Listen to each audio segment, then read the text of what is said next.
Date कितनी है भाई लोग? 4।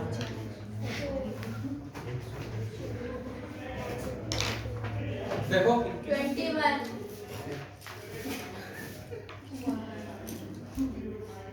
क्वेश्चन कहाँ तक हो गए थे? हैं? भारत ठीक, अगला क्वेश्चन बोलो क्या है? अंकित को अपने वेतन में 29% की बढ़ोतरी प्राप्त। ध्यान सुनो, सुनो क्वेश्चन क्या लिखा हुआ है? लिखा है कि अंकित को अपने वेतन में 29% की बढ़ोतरी प्राप्त होनी थी। तो बढ़ोतरी प्राप्त होनी थी कितनी? 29% की। तो ये उसकी एक्चुअल इंक्रीमेंट है, नहीं है क्या? उसका एक्चुअल इंक्रीमेंट क्या है? 29%। लेकिन हुआ क्या कि जो व्यक्ति इंक्रीज करता था सैलरी, उसने धोखे से उसकी सैलरी 29% की जगह कितनी कर दी? 57, है ना? कितनी कर दी? 57%। लेकिन इसको होना नहीं था, होना क्या था? 29%। कर किसने दी? उसने कितनी कर दी? 57%। तो उससे हुआ क्या? उससे हुआ कि संगठन को जब गलती का एहसास हुआ तो उसे 3 महीने के लिए संशोधित वेतन मिला। 3 महीने के लिए उसको वेतन कैसे मिला? 57% के अकॉर्डिंग। 3 महीने के लिए उसको वेतन कैसे मिला? 57% के अकॉर्डिंग। तो एक्चुअल में तुम देखोगे भाई 100% उसका वेतन था कभी? था कि नहीं था? अब उसको 29% ये और 57% ये। भाई 57 मिल रहा है अभी 100 पे, लेकिन मिलना तो 29 ही था। तो कितना ज्यादा मिला? 28। 17 हो गया 28%। ठीक है, उसको मिल कितना गया? 28% एक्स्ट्रा। तो हम एक्स्ट्रा जो लिखेंगे भाई, उसको एक्स्ट्रा 28% मिला। कितना मिला? एक्स्ट्रा, ये एक्स्ट्रा लिखना है, ठीक है। और ये कब तक मिला उसको? 3 महीने तक मिला। तो कितना? 28% था इंक्रीमेंट। कितने महीने तक मिला? 3 महीने तक। तो मिल कितना गया उसको एक्स्ट्रा? 84%। भाई सीधी सी बात है कि अगर हमें 100 रुपए वेतन मिलता है और 28 रुपए एक्स्ट्रा मिल जा रहे हैं, तो 84 रुपए एक्स्ट्रा मिल जाएंगे 100 रुपए पे? नहीं मिल जाएंगे। अगर 100 रुपए पे 84 रुपए में एक्स्ट्रा पा रहे हैं, तो यहाँ तो परसेंट से करेंगे, क्योंकि ये 100 रुपए थोड़ा वेतन है मेरा। लेकिन मेरा वेतन अपने आप में 100% है जो भी था पहले। तो 84% हम पा गए एक्स्ट्रा। हुआ क्या फिर? अगर पिछले महीने में उसे दिए गए अतिरिक्त वेतन को उसके चौथे महीने के वेतन से काट दिया। अच्छा अच्छा, तो उसको जो अतिरिक्त वेतन मिला था उसको चौथे महीने के वेतन से काट लिया गया। तो एक चीज बताओ, उसको 84% एक्स्ट्रा मिल गया। कितना एक्स्ट्रा मिल गया? 84%। तो चौथे महीने का वेतन जो उसको मिला होगा वो कितना मिला होगा? 4th मंथ में वेतन, 4th मंथ में उसको मिला होगा 129%, क्योंकि वो लोग जान गए थे उस समय। तो तीसरे महीने में 100% तो है ही उसका वेतन, प्लस 100% पे 29% एक्स्ट्रा जो उसको बढ़ा हुआ था उसका रियल में। तो 129% पाया वो चौथे महीने? नहीं पाया। पाया ना? 3 महीने में इतना बढ़ा हमारा, 3 महीने में इतना बढ़ गया। ये तो एडजस्ट करना है क्योंकि एक्स्ट्रा पाए। चौथे महीने हमें 129 ही मिलेगा ना 100 का, क्योंकि वो हमारा रियल में बढ़ा ही था 29%। तो 129 मिलना था, लेकिन उन लोगों ने क्या किया संगठन ने कि जो एक्स्ट्रा उन्होंने दिया था वो इस महीने काट दिया। तो एक्स्ट्रा कितना दिया था? 84%। तो ये 84% कट जाएगा ना, कितना मिलेगा?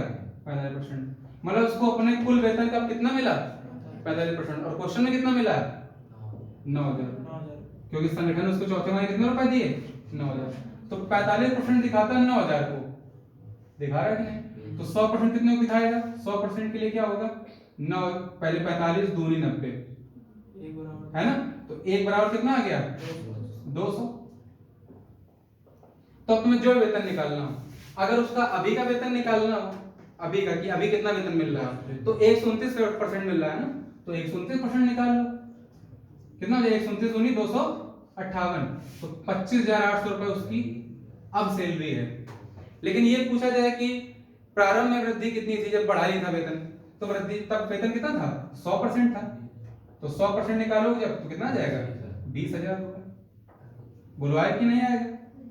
तो जो भी आंसर मांगा जाए वो दे सकते हो। ये उसका वास्तविक वेतन है, मतलब जो अब मिलता है उसको।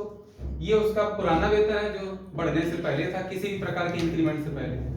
समझ आ गया? फिर से बताएं एक बार। देखो भाई उसको इंक्रीमेंट मिलना था 29% का, मिलना था। 100% सबकी सैलरी होती है ना, परसेंटेज मैचिंग 100 होती, 100% सैलरी थी। तो भाई 100% सैलरी उसकी थी, लेकिन 29% मिलने के बजाय उसको मिली कितनी, 57%। तो हर महीने 28% एक्स्ट्रा नहीं मिलेगी उसको, हर महीने 28% एक्स्ट्रा मिली, तो कितनी ज्यादा सैलरी पा गया, 28 और 3 महीने तक, मतलब 84% वो एक्स्ट्रा पाएगा, ये एक्स्ट्रा। बोलो है कि नहीं? अभी 84% उसको वापस करनी पड़ेगी ना, तो संगठन ने जैसे पता कर लिया कि चौथे महीने, तो उस संगठन ने चौथे महीने उसकी सैलरी मतलब काट दी जो एक्स्ट्रा उन्होंने दिया था। तो भाई उसको 100% तो वेतन मिलना ही था, 29% उसका बढ़ गया था, तो 129% मिलेगा चौथे महीने। चौथे महीने कितना मिलेगा, 129%। लेकिन संगठन ने ये 84% जो एक्स्ट्रा दे दिया था बेमतलब में त्रुटि के कारण, वो 84% इससे काट दिया, तो उसको एक्चुअल में मिला कितना उस महीने, 45%। और क्वेश्चन में कितना दिया गया, 9000।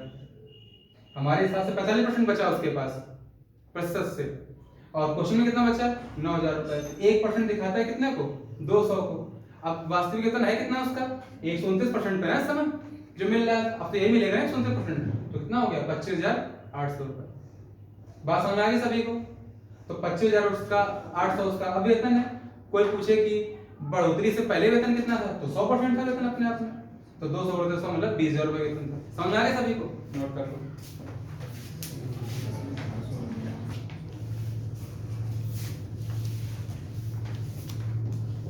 नोट कर लिया सभी ने? ठीक है, इसको किसी को पूछना है इस क्वेश्चन में, ना आया हो तो बताओ। सभी को आ गया? ठीक है, अगला क्वेश्चन बोलो एक लोग, बोलो लड़कियों, बोलो तुम लोग एक लोग, बोलो समीक्षा।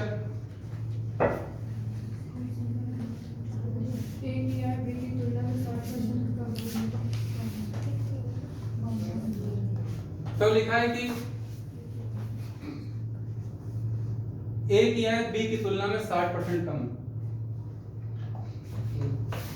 ये रहे हमारे ए, ये रहे बी, ठीक है। ये इनकी आय हो गई, ये खर्च, और सबसे लास्ट में बचत। आय से खर्च को घटाओ तो क्या मिलेगा, बचत। मिले कि नहीं मिले बताओ? यहाँ सभी समझ में आ गया? तो अब बताओ क्या था? तो लिखा था पहली लाइन की ए की आय बी से 60% कम है। 60% की भिन्न कितनी होती, 3/5।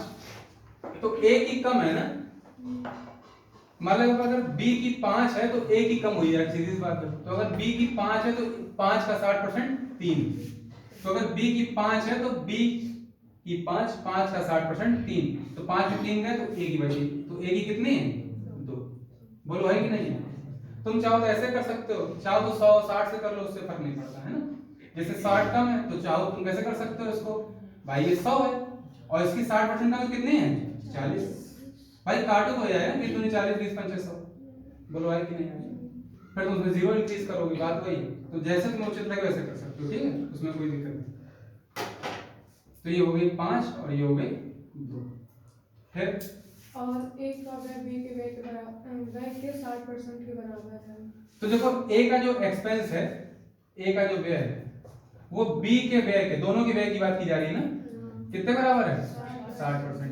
तो हमें अभी दोनों का व्यय पता ही नहीं है, पता है क्या व्यय, छोड़ो लाइन। फिर ये ए की आय बी के खर्च के 70% के हाँ, बराबर है। अब देखा है कि ए की जो आय है वो बी का जो व्यय है उसके 70% के बराबर है। बी के व्यय का 70% निकालो ना, का मतलब गुणा, बराबर हुई ना।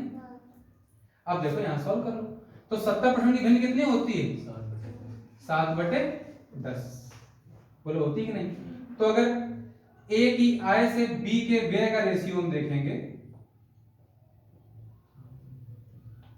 कितना हो जाएगा, 7/10। बोलो होगा कि नहीं होगा? पहले तो यहाँ पे 0 इंक्रीज कर लो, है ना, सॉल्यूशन आसान हो जाए। तो अगर ए की आय 7 है तो बी का व्यय कितना है, 10। तो यहाँ पे क्वेश्चन हमारी आय कितनी दी गई, 7, यहाँ कितनी दी गई, 20। अब इनको बराबर करना है तो क्या करो, यहाँ 7 गुणा कर लो, दोनों में करना पड़ेगा। तो ये कितनी हो जाएगी एक्चुअल में, 140, और ये कितनी हो जाएगी, 350। अब 7 दिखा रहा है 140 को, तो 1 दिखाएगा 20 को और 10 दिखाएगा 200। मतलब बी का व्यय कितना हो गया 200। कहां लिखा जाएगा, समझ गए। तो बी अगर 200 व्यय करता है तो बचाता कितने 150 रुपए, 350 माइनस 200। ठीक, अब क्या लिखा था कि जो ए का व्यय है वो बी के व्यय का 60% है। तो बी का व्यय कितना है 200, 200 का 60% 120। तो ए का व्यय कितना हो गया 120। तो 140 में 120 खर्च कर रहा है, कितने बचा रहा है 20। निकालना क्या है, अनुपात निकालना है, 0 कट जाएगा। क्या आ जाएगा अनुपात 2:15। बोलो आ जाएगा कि नहीं आ जाएगा। ए की बचत और बी की बचत का अनुपात निकालना था इसमें। तो ए और बी की बचत का अनुपात कितना हो जाएगा 2:15। कर लोगे, किसको नहीं आया जल्दी बताओ, पूछो पूछो भाई। हमारे यहाँ पे इस क्वेश्चन में ए और ए की जो आय है उससे बी के व्यय का जो अनुपात है वो 7:10 है। मतलब अगर कभी ए की आय 7 है तो बी का व्यय कितना होगा 10। तो हमें ए की आय 7 दिख रही है, यहाँ पे दिख रही है, लेकिन यहाँ पे कितनी थी 20। सॉल्यूशन करने के हमने तुम्हें बताया था गुणज होना चाहिए। तो चाहे इसको 20 गुणा कर लो चाहे इसको, दोनों से हो जाएगा। हमने क्या किया यहाँ 7 गुणा कर दिया। जब यहाँ करो तो यहाँ भी करना पड़ेगा, करना पड़ेगा कि नहीं, ये तो अनुपात गलत नहीं हो जाएगा। क्यों भाई, भाई 5 और 2 के रेशियो में थी और बी क्या है, तो अनुपात स्थिर रखने के लिए दोनों तरफ 7 गुणा करना पड़ेगा ना। तो अब वो कितने गई यहाँ पे 140 और यहाँ पे 350। बोलो हुई कि नहीं। तो जब ये हो गई 140 और 350, क्लियर हो गया। उसके बाद क्या लिखा है, ये लाइन रह गई थी हमारी, लिखा है कि जो ए का व्यय है वो बी के व्यय का कितना लक्ष्मी 60%। तो पहले तो बी का व्यय कहाँ था, हाँ यहाँ से। तो हमने क्या किया कि हमने यहाँ पे इन दोनों को 7 गुणज बना लिया, 140 हो गया 350 हो गया। अब इस हिसाब से ए की आय यहाँ 7 है और यहाँ ए की आय कितनी 140। तो 7 इकाई दिखा रही कितने को 140 को। तो एक इकाई दिखाई कितने को 20 को, और बी का व्यय मतलब 10 इकाइयां कितने को दिखाएंगी 200 को। 200 यहाँ गया, समझ गए। तो 350 अब 200 घटा सकते हो, कितना बचा, बी कितने बचाता है 150, बी बचाता है 150 रुपए। अब हम यहाँ कैसे निकालें ए का खर्च, देखो यहाँ लिखा था जो ए का व्यय है वो बी के व्यय का 60% है।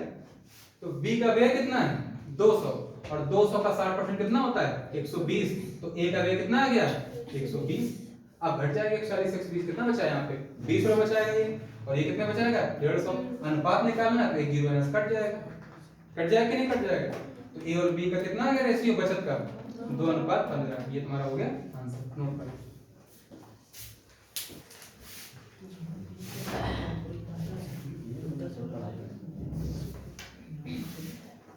अगला क्वेश्चन क्या है, बोलो शिवानी।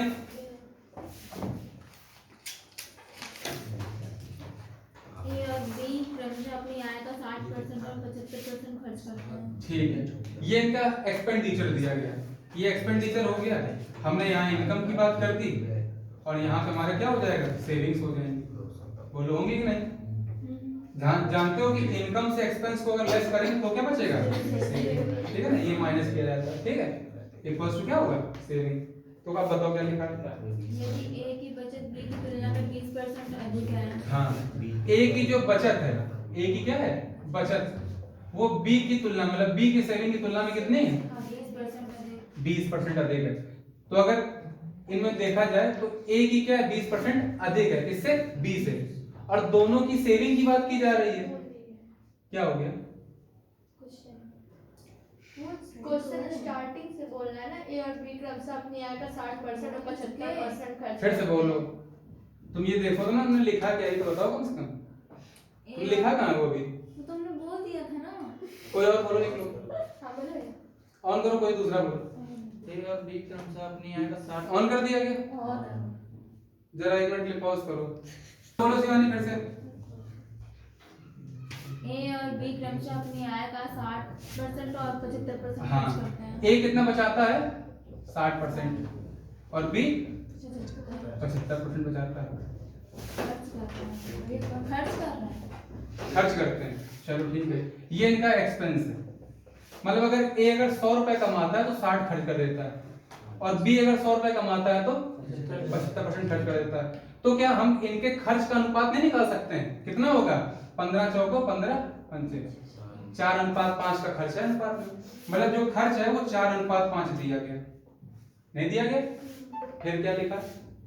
यदि ए की बचत बी की तुलना में 20% अधिक हाँ, है, जो ए की सेविंग है वो बी की तुलना में कितनी अधिक है? 20%। 20% की भिन्नी कितनी होती है? 1/5। तो ए की अधिक है ना, तो बी की अगर 5 मानेंगे तो ए की क्या है? 5 का 20% अर्थात 1 अधिक कितनी है? 6। तो जो बचत का अनुपात है वो कितना है? 5 है। बोलो है कि नहीं? तो बचत का अनुपात कितना है? 6:5। ठीक है, अब बताओ आगे। ए की आय बी की आय से कम कितने प्रतिशत है? कितने प्रतिशत कम है? अब तो हमें बताओ, कौन सा क्वेश्चन है?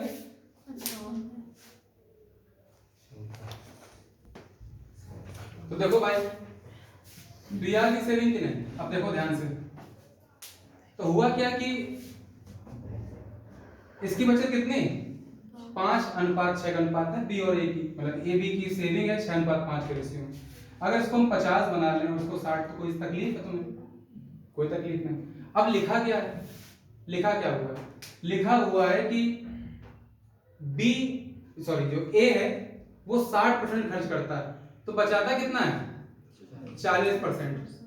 तो अगर ए की बचत 40% है, अर्थात भिन्न कितनी? 2/5, मतलब अगर इनकम 5 है तो सेविंग कितनी?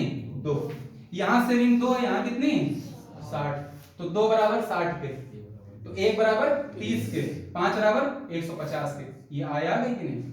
150 इसकी इनकम है, इससे मतलब नहीं। बात समझ आई? हुआ कि नहीं हुआ? इसके बाद बी कितने खर्च करता है?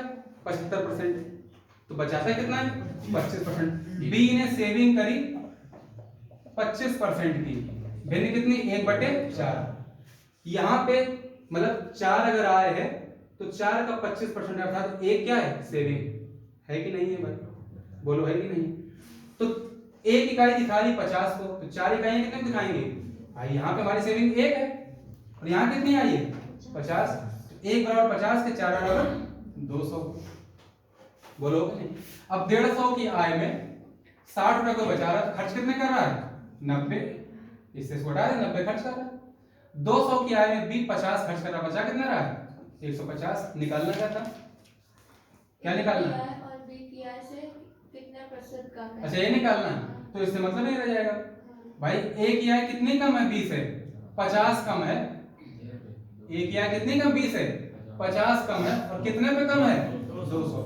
तो 50/200 1/4, 1/4 मतलब 25%। तो आंसर क्या हो जाएगा? 25%। समझ में आया सभी को? नोट करो। सभी ने नोट कर लिया? कब कर लें? तुम लोग यार हो काबिल, सब समझ में आया था तुम लोगों को। क्वेश्चन देंगे कभी तब पूछेंगे कितना आता है तुम्हें। चलो बताओ, अच्छा अगला क्वेश्चन क्या है? बोलो सुहानी द्विवेदी। अमाला की आय विमला की तुलना में 20% अधिक है। चलो भाई, ये ए है, ये बी, ठीक है? ये ए रहेगा, ये बी, ठीक है? ये रही हमारी इनकम, ये एक्सपेंडिचर और ये सेविंग। ये बना लोगे? पूरा नाम लिखना है। मान लो किसी ने हरिश्चंद्र लिखा, तुम हरिश्चंद्र लिखो। उसके बाद यहाँ पे कुमुदनी लिखा, तो पूरा राइटिंग बना के रख पेपर में, तुम्हारा टाइम सब वेस्ट हो जाएगा उसी में। समझ रहे हो कि नहीं? यहाँ पूरा तुम इनकम लिख रहे हो, एक्सपेंडिचर ई नहीं छोड़ रहे हो यू लिखने के बाद, तो तुम बेवकूफ हो फिर, है ना? समय वेस्ट ना करें। अब बताओ क्या है? फिर से बोलो। अमाला की आय विमला की तुलना में 20% अधिक है। तो 20% का मतलब 1/5। तो अमाला की अधिक है ना, तो विमला की अगर 5 है तो अमाला की 20% ज्यादा, मतलब कितनी? 6। तो 6 और 5 का रेशियो है, फिर 6 और 5 का हो गया इनकम में रेशियो। ये कोई समस्या? फिर क्या हो रहा? और कमला की तुलना में 20% कम है। अच्छा, एक और भी कैंडिडेट है, ठीक है? किसकी कम है? और कमला की तुलना में 20% कम है। अमाला की कम है। कितनी कम है? 20%। तो भाई ऐसे करो, देखो इन दोनों का रेशियो कितना है 6:5। और अमाला की जो कमला से है वो क्या है 20%। कम है ना? तो 20% मतलब 1/5। तो अगर कमला की 5 है तो अमाला कम है ना, तो 5 से 1 कम कितनी 4। अब इनका रेशियो सेटल कर लोगे, कर पाओ कि नहीं? देखो ए और बी का रेशियो और ए के, ए और बी में कितना 6 और 5, ए और के में कितना है 4 5। तो कैसे करोगे भाई? तुम कोई एक बराबर कर लो, ऐसे मतलब ऐसे कर लो भाई। यहाँ ए या 6 है, यहाँ कितना है 4, दोनों बराबर करना है। तो यहाँ क्या कर लो 3 में गुणा कर लो और यहाँ पर 2 का। देखो यहाँ 12 हो गया ए, यहाँ ये बी 10 हो जाएगा, यहाँ भी 12 हो गया, यहाँ कितना हो गया बी के 15। तो दोनों जगह ए 12 है, इसलिए रेशियो निश्चित हो गया। तो अगर ए 12 है आई में, तो बी कितना है 10 और के कितना है 15। ये इतना कमाते हैं। फिर अगर कमला की आय 4% कम हो जाती है। अच्छा, कमला क्या कितनी कम हो गई 4%। कमला की कम हुई भाई कितनी 4% इनकम। फिर और विमला की 10% बढ़ जाती है। विमला की कितनी 10% बढ़ गई है इनकम ही ना। ठीक है, तो कमला की आय विमला से निकटतम प्रतिशत से अधिक हो अच्छा जाएगी।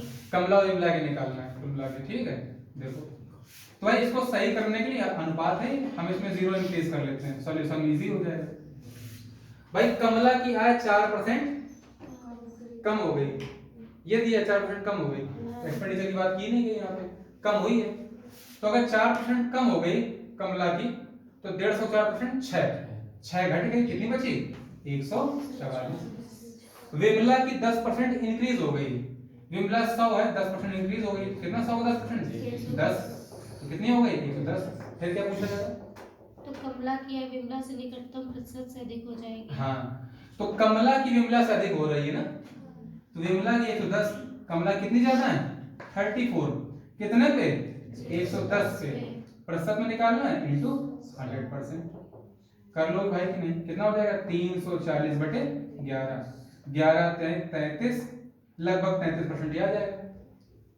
11 33, हाँ लगभग 33%, लगभग में निकालना है, कितना आ जाएगा लगभग 33%, सॉरी 31 है ना, 11 33 11, लगभग 31% कम है। किसकी? विमला की कम है। अच्छा ज्यादा पूछा गया, तो कमला कितनी ज्यादा है 31% लगभग ज्यादा है, किससे? विमला से।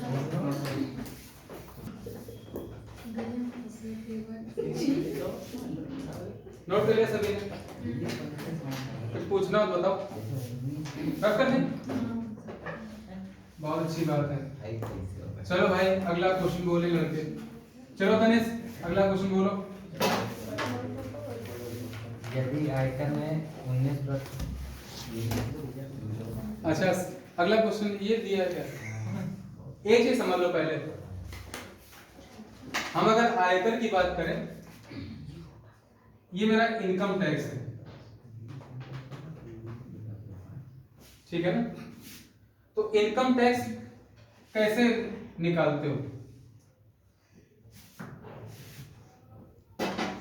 चलो इनकम टैक्स देख लेते हैं। इनकम टैक्स कुछ परसेंटेज में लगता है। तुम्हारी जितनी भी इनकम होती है उस पे जितने भी टैक्स परसेंट लग रहे हैं, यही तुम्हारा क्या आ जाएगा इनकम टैक्स। ये वैल्यू में आ जाएगा रुपीज में, और ये यहाँ परसेंटेज में दिया गया।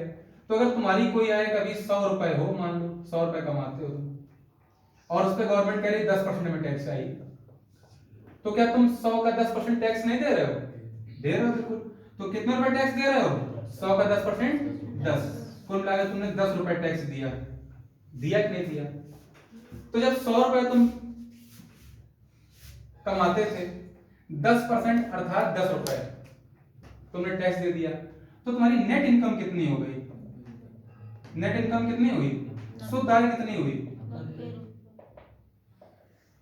कितनी हुई? 90 रुपए। कैसे निकाला तुमने? तुमने ओरिजिनल जो इनकम थी उससे तुमने क्या लेस कर दिया? Income tax. लेस किया तुमने? किया ना? कुल मिला के तुम 100 रुपए कमाते थे, तुमने 10 रुपए इनकम टैक्स दे दिया, तो तुम्हारी शुद्ध आय कितनी हो गई? 90 रुपए। मेरी बात समझ रहे हो कि नहीं?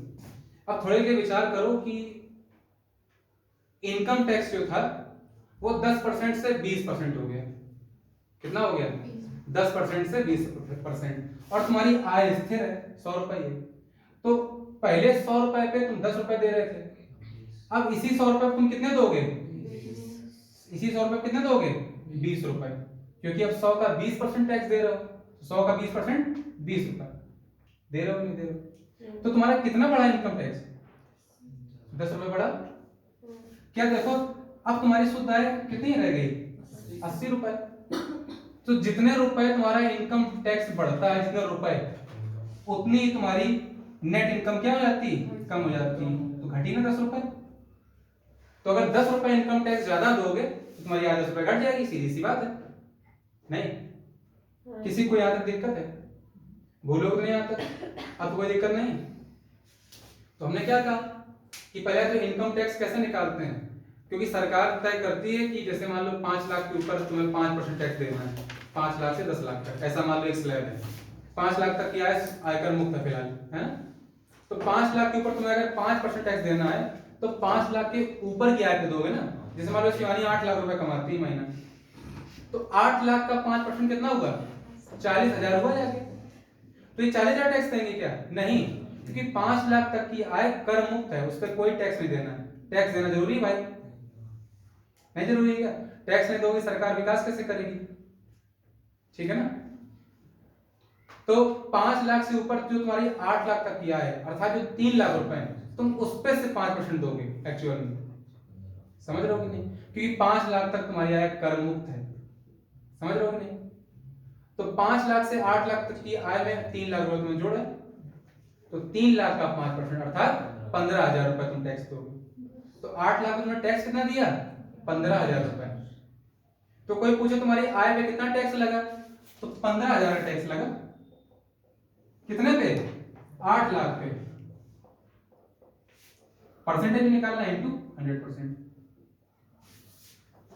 तो कभी भी अगर हमें इनकम टैक्स का परसेंट निकालना है तो हम क्या करेंगे? टैक्स जो हमने दिया हो अपॉन जितनी हमारी इनकम होती हो, परसेंटेज निकालना है इनटू 100%। समझ में आ गई बात की? तो टैक्स इन रुपीस वैल्यू में होना चाहिए, इनकम उसी मुद्रा में होनी चाहिए। अब ये थोड़ी ना कि तुम यहाँ रुपए में टैक्स दे रहे हो या डॉलर में लिख दो, अनुपात निकालना चालू कर दो, परसेंटेज निकालना, ऐसा नहीं होगा। ठीक है ना? सेम डिजिट होनी चाहिए। समझ गया कि कैसे हम इनकम टैक्स की गणना करेंगे? नहीं बात समझ में? और यही जो चीज लिखी हमने वो यहाँ लिख दी। इनकम का जितने % टैक्स देते हो वही तुम्हारा क्या होता है? Income tax. 8 लाख रुपए पे यहाँ जो वैल्यू आ जाएगी उस पर गुणा करवा दोगे तो ये आ जाएगा भाई, बटे में यहाँ पे गुणा नहीं हो जाएगा। तो आय इनटू इनकम टैक्स का percent is equal to income tax in rupees, यही तो आ जाएगा। बोलो आए कि नहीं आएगा? सभी समझ में आ गया? नोट कर लो। तो भाई सभी लोगों ने नोट कर लिया होगा, जल्दी से कर लो।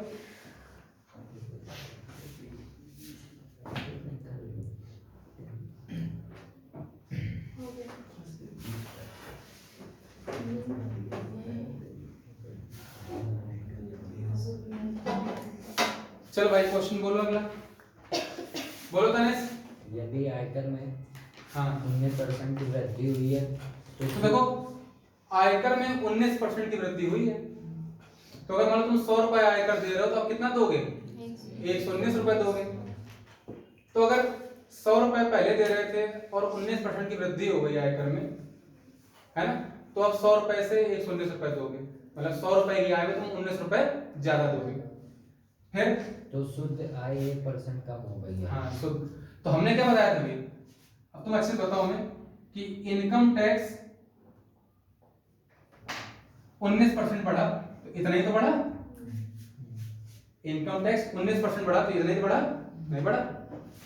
उसी समय क्या हुआ, जो तुम्हारी नेट इनकम थी वो क्या हो गई? नेट इनकम कितनी कम हो गई? 1%। क्या दोनों वैल्यू बराबर नहीं होंगी? नहीं बराबर होंगी। विचार करो, देखो व्यवहारिक चीजें अगर ये समझ में नहीं आती बड़ा दिक्कत है भाई। नेट इनकम 1% डाउन हो गई, तो भाई नेट इनकम जितने रुपए कम हुई होगी उतने इनकम टैक्स ज्यादा दिया होगा तुमने, ये तुमने बताया उस एग्जांपल से। कि भाई इनकम टैक्स तुम्हारा जितना बढ़ा 10% और बढ़ गया था ना, पहले तुम 10% देते थे फिर 20% देने लगे, तो उस क्वेश्चन के अकॉर्डिंग तुमने 10 रुपए जगह 20 रुपए दिए, तो 10 रुपए जहां टैक्स दिया था तुम्हारी आय 90 रुपए से घट के 80 रुपए नहीं रह गई सुविधा है। तो जितना इनकम टैक्स में वृद्धि होगी रुपए में वैल्यू में, उतनी तुम्हारी नेट इनकम में कमी होगी। तो नेट इनकम 1% घट रही है तो ये वैल्यू हो गई, और इनकम टैक्स 19% बढ़ रहा है तो ये वैल्यू हुई कि नहीं, दोनों के बराबर नहीं होंगी। नहीं समझ में आया? नहीं आया? आया? फिर आयकर की दर है। हाँ, आयकर की दर निकालनी, और आयकर की दर होती है जो तुम्हारी मूल आय होती है उस पे, जो तुम्हें किसी संस्था से प्राप्त होती। तो भाई यहां से परसेंटेज कट जाएगा। अब यहां से इनकम टैक्स अपॉन अगर नेट इनकम करेंगे तो रेशियो कितना आ जाएगा, इनकम टैक्स कितना, ये हो जाएगा 1/19। कुल मिला के 19 रुपए हमारा शुद्ध आय है, और उस पे इनकम टैक्स कितना है 1 रुपए। तो कुल मिला के हम कमाते कितना मूर्खों, 20 रुपए। नहीं कमाते, कमाते तो 20 रुपए है ना, तभी उसमें नेट इनकम अगर 19 रुपए अगर बचती है तो 1 रुपए टैक्स देते हैं, तो 20 रुपए कमाते टोटल। इसका मतलब फिर क्या निकालना है, आयकर की दर निकालनी है। तो आयकर तुमने दिया कितना, 1 इकाई। इनकम टैक्स परसेंटेज में निकालना है ना, रेट परसेंटेज ही तो होता है। तो 1 रुपए तुमने इनकम टैक्स दिया, कितने रुपए आए पे 20 रुपए। 1/20 परसेंटेज में निकालना है तो इंटू 100% कितना आ जाएगा 5%। तो इनकम टैक्स की रेट क्या है 5%। सभी समझ में आया, कर लोगे? ठीक है, नोट कर लिया सभी ने, रब कर दें, कोई दिक्कत तो नहीं यहाँ पे, कैसे हुआ सभी समझ में आ गया?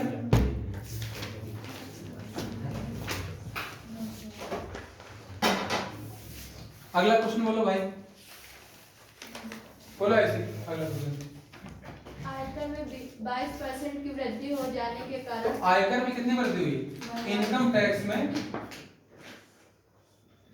इनकम टैक्स का 22% बढ़ गया है। इनकम टैक्स कितना 22% बढ़ गया, तो इनकम टैक्स 22% तुम जानते नहीं दे रहे हो, ये वैल्यू है सॉल्व करने पर। फिर तो शुद्ध आय 3% कम हो जाती है। हाँ, तो जो नेट इनकम थी वो 3% कम हो गई।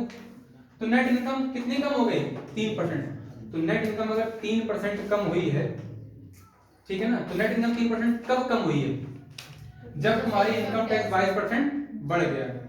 तो नेट इनकम का जो 3% होगा वो इनकम टैक्स के 22% के बराबर नहीं होगा, बोलो होगा कि नहीं होगा? तो यहां से तुम्हारा income tax upon net income का रेशियो कितना आ जाएगा 3/22। फिर क्या दिया गया, आयकर की दर निकाली। तो तुम्हारी इनकम है कितनी लक्ष्मी, ये रहा इनकम टैक्स 3 इकाई, नेट इनकम 22 इकाई, तो इनका योग भी तो इनकम होती है, तो 25 तुम्हारी हो गई क्या इनकम। अब दर निकालनी है किसकी, इनकम टैक्स की।